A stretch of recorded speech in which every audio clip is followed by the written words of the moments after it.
got a new series, and this month it's different because I think I mentioned the other day, instead of having one writer for, in this case, August 31 days, we have a different writer for each day of the month, which means I've got to give it more thought, which means you've got to give it more thought. But I will try and unpack each one. The writers, I think, are all quite well known. The first one I do know of, I don't know them personally, but there you are. Whoops, and for a start, my computer is not behaving. The daily guide cover actually shows the globe, and then it shows a background which is like a red sunset. Excuse me. And it says artwork by Polycube. First quote is from Lillian de Waters, and she was a New Thought, and she was a pioneer, but she was active in the latter part of the 19th century and the first part of the 20th century. She was originally in Christian Science, but then she said she had some revelations which led her to go off on her own, and she parted ways with Christian Science and developed her own philosophy. Lillian de Waters, D-E-W-A-T-E-R-S, all one word. So look her up. I did. It's quite interesting, actually. It says she was born in 1883 in Stamford, Connecticut.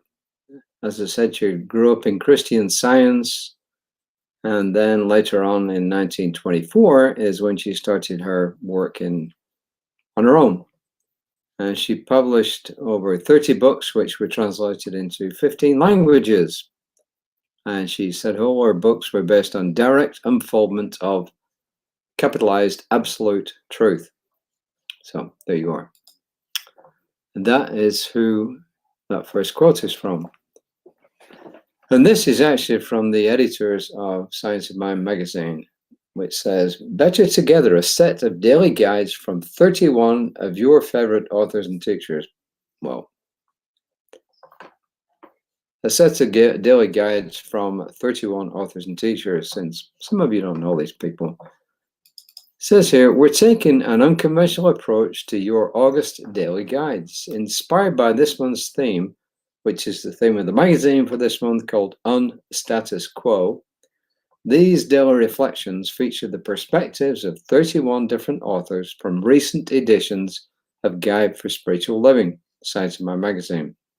Truly better together, their voices serve to teach, inspire, and transform. On these pages, you'll receive perennial insight from Spirit, curated by our editorial team. Each entry was thoroughly selected by divine guidance through random issues of the magazine. May these authors' wisdom, vulnerability, and experiences nurture your faith and uplift you to fully embody the beauty of your soul. Know that the totality of universal possibilities live, breathe, and thrive as you.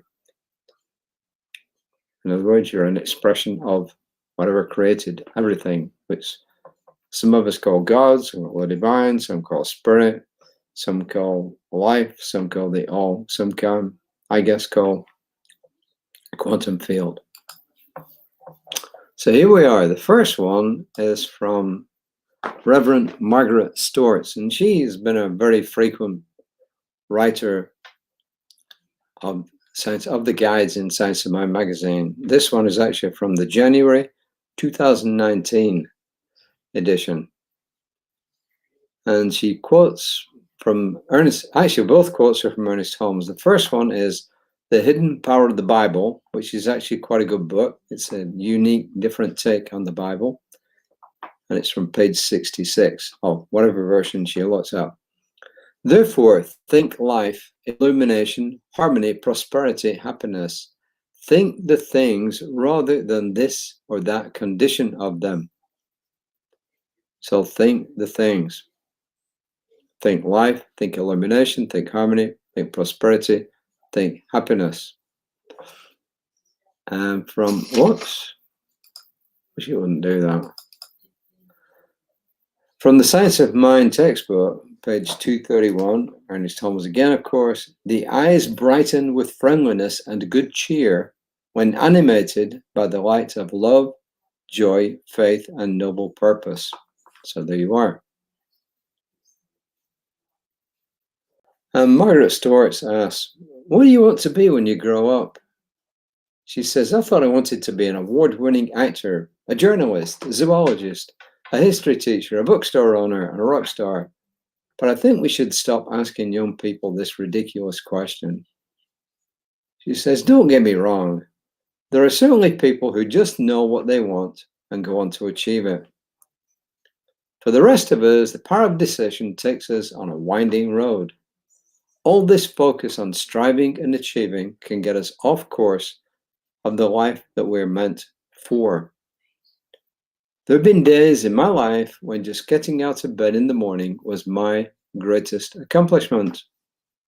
Ernest Holmes wrote, any thought or belief which would seek to separate that which I am from that which you are would be an illusion, no matter how lofty or how sacred the purpose. We'll come back to this. If asked this today, I would say that when I grow up, I want to be happy, living an authentic life, determined to be a peaceful, loving presence for the world around me. That is the purpose that motivates me. I recognize the noble purpose in being present for the moment. I'm in an attentive relationship with the living presence of spirit. The lofty sacred purpose before each of us is to be present for the moment before us and shine a light on the illusion that we are separate from one another or separate from spirit. The gift you give the world today is your authentic and magnificent self. And that was quoted from Reverend Steph St. Almond, published in March 2022. So, is that right? No, this is way off. I'm sorry, I read you Saturday's reading.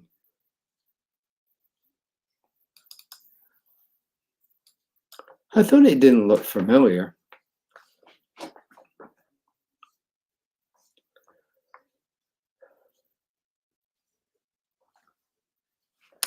This is what I should have been reading to you. Also from Ernest Holmes, A Hidden Part of the Bible, page 66. This was correct. Therefore, think life, illumination, harmony, prosperity, happiness. Think the things rather than this or that condition of them. All right. I don't know how it got on the other page. So close is the union of creation with the Creator that it is impossible to say where one begins and the other lays off. I'm going to come back to that. You know, one good thing about screwing up is you get a preview of what's coming. I think one of the most important awarenesses we can have about ourselves is that we are always in a state of becoming more expert in our skills, becoming more educated about the world, and becoming more adept at using our spirituality. It is easy to see a child or a young person as being unfinished and yet to be fully honed. But as the years pass, we do not always admit to ourselves that we are still open-ended.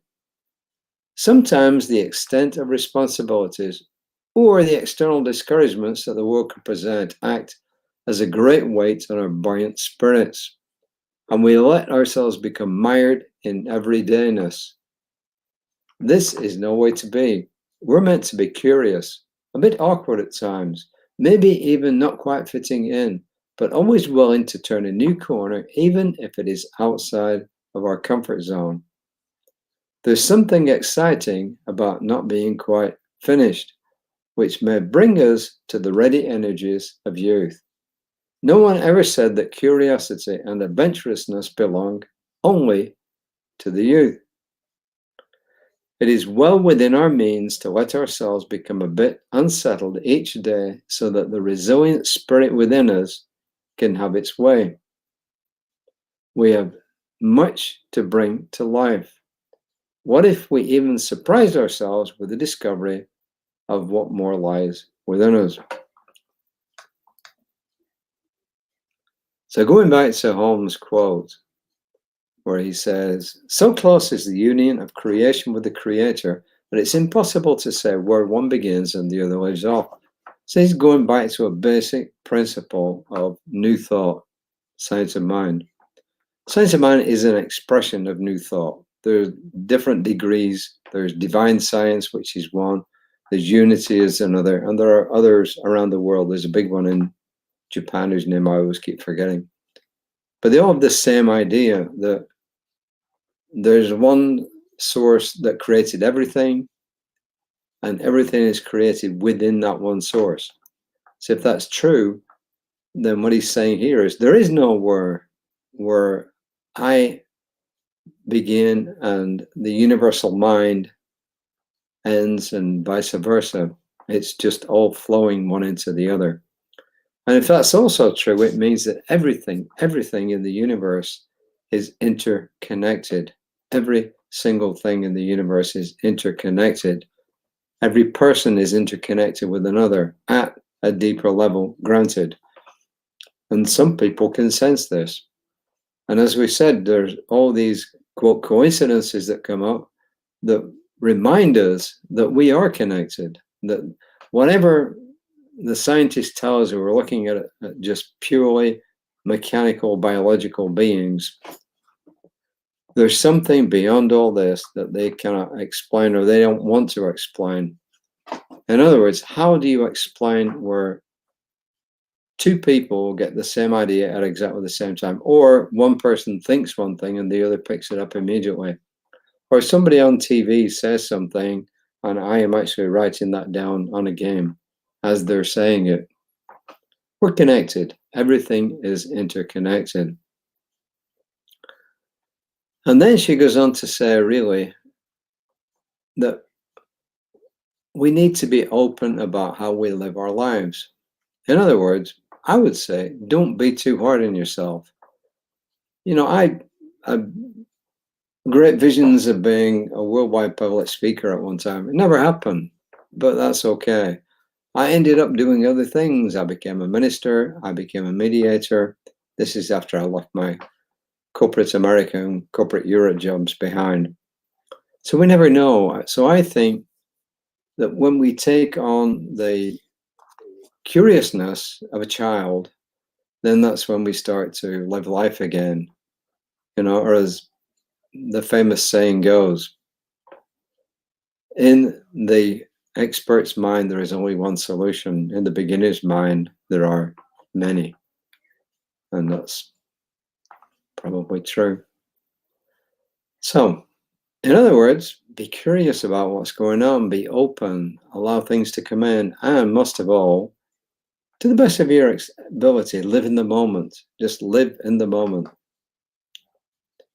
And if you want a bunch of affirmations, it was given in the page here as one affirmation. It's not, it's a bunch, and I split them up. My spiritual self is my gift to life. I'm open and ready to receive the divine's wonderful surprises.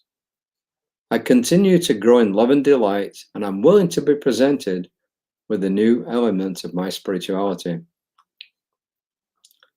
As I've often said, pick the one that works best for you. None of them work?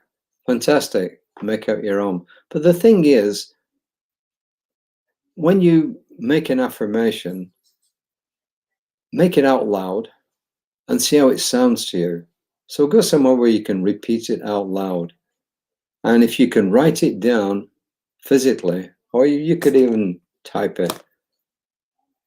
But as you actually get physical contact with what you're writing, and that could be on the phone, on a computer, it could be physical pen, because then you're engaging all your, and speak it out loud. So you're engaging all your senses.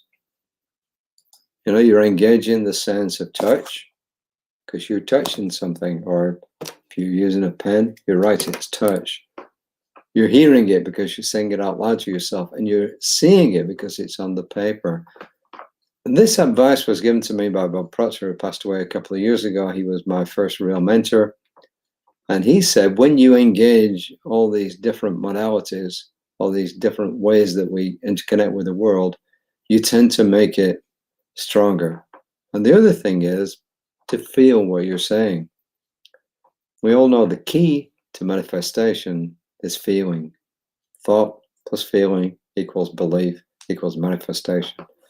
And that's all I'm going to say today. And you will get in 2 days' time what I first read, which was interesting, but then we'll analyze it when we come to it. So appreciate everybody who watches.